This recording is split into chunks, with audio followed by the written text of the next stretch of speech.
La cavalerie des cieux au début du XIXe siècle, dans une région éloignée des Alpes françaises, se trouvait le village pittoresque de Valmont. Ce village, niché entre des montagnes imposantes, était célèbre pour ses chevaux exceptionnels et ses cavaliers d'élite. Les habitants de Valmont se vantaient d'une tradition ancestrale de cavalerie qui, à travers les âges, avait façonné leur réputation. Parmi les membres les plus illustres de cette lignée se trouvait le capitaine Armand d'Evreux, un cavalier dont la maîtrise de l'équitation était légendaire. Armand était un homme de taille imposante, avec une barbe soigneusement taillée et des yeux perçants qui trahissaient une détermination inébranlable. Son cheval, Éclair, était un destrier noir comme l'ébène, aux muscles puissants et au galop agile. La renommée d'Armand n'était pas seulement due à ses compétences équestres exceptionnelles, mais aussi à son courage et à son esprit de camaraderie.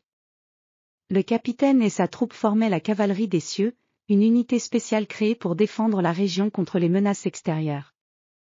L'hiver était particulièrement rigoureux cette année-là, et les neiges recouvraient les montagnes d'un épais manteau blanc.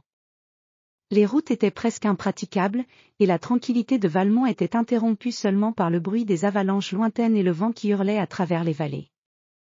Le village semblait endormi, enveloppé dans une étreinte glaciale.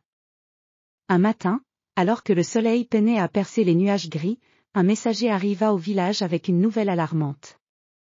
Les forces ennemies, menées par un seigneur de guerre ambitieux, s'étaient regroupées dans les montagnes voisines et préparaient une invasion. Ce seigneur, nommé Comte Lemoine, était connu pour sa brutalité et sa soif de pouvoir. Ses troupes étaient redoutables, composées de soldats aguerris et de mercenaires impitoyables. Le capitaine Armand convoqua immédiatement ses hommes pour discuter de la situation.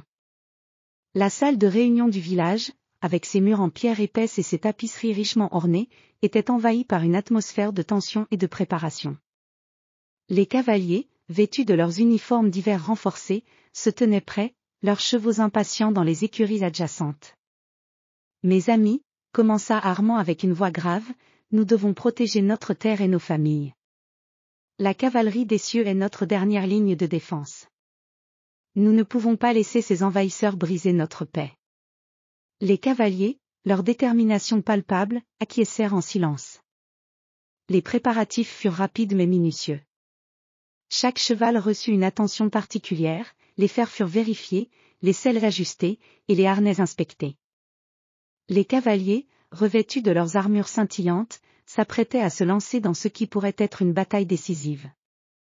Lorsque les premières lueurs du jour apparurent, Armand et ses hommes partirent en direction des montagnes.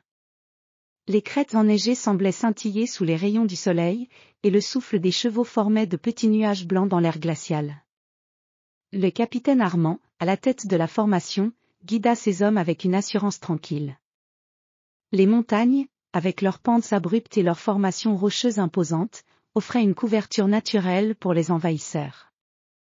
La cavalerie des cieux progressait avec prudence, leur avancée rythmée par le bruit des sabots martelant la neige dure. Ils devaient atteindre un col stratégique avant que les forces ennemies ne puissent se déployer. Alors qu'ils atteignaient le sommet du col, une vue époustouflante s'offrit à eux. Les vallées en contrebas étaient couvertes d'un tapis neigeux immaculé, et les troupes du comte Lemoine étaient visibles, campées dans une grande clairière. La disposition de leurs tentes et les drapeaux déployés confirmaient que l'ennemi était bien installé et prêt à avancer. Armand donna des ordres rapides mais précis. La cavalerie des cieux se déploya en formation, utilisant les montagnes pour se camoufler. Les cavaliers se positionnèrent stratégiquement, les flancs couverts par des archers montés et les soldats prêts à l'assaut. Lorsque l'heure de l'attaque arriva, la bataille éclata avec une intensité furieuse. Les cavaliers de Valmont, avec une précision redoutable, chargèrent à travers les champs de neige, leurs sabres brillant sous le soleil. Les archers firent pleuvoir une pluie de flèches sur les rangs ennemis, perturbant leur formation. Les cris de guerre résonnaient, se mêlant au bruit des sabots et des épées.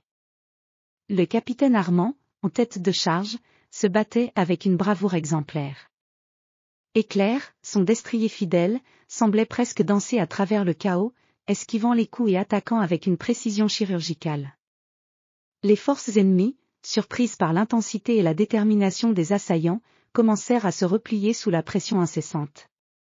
La bataille dura jusqu'au crépuscule. Les forces de Valmont, bien qu'épuisées, avait réussi à repousser les envahisseurs. Les montagnes, autrefois silencieuses, étaient maintenant marquées par les traces de la confrontation. Les cavaliers, épuisés mais victorieux, regagnèrent le village en héros. Le village de Valmont, désormais en paix, célébra ses défenseurs avec des festins et des réjouissances. Le capitaine Armand, en tant que leader courageux, reçut les honneurs qu'il méritait.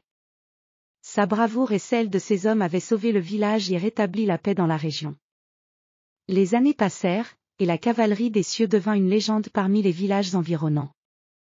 L'histoire de leur courage et de leur détermination fut transmise de génération en génération, rappelant à tous que même dans les moments les plus sombres, la bravoure et l'unité pouvaient triompher des forces les plus redoutables.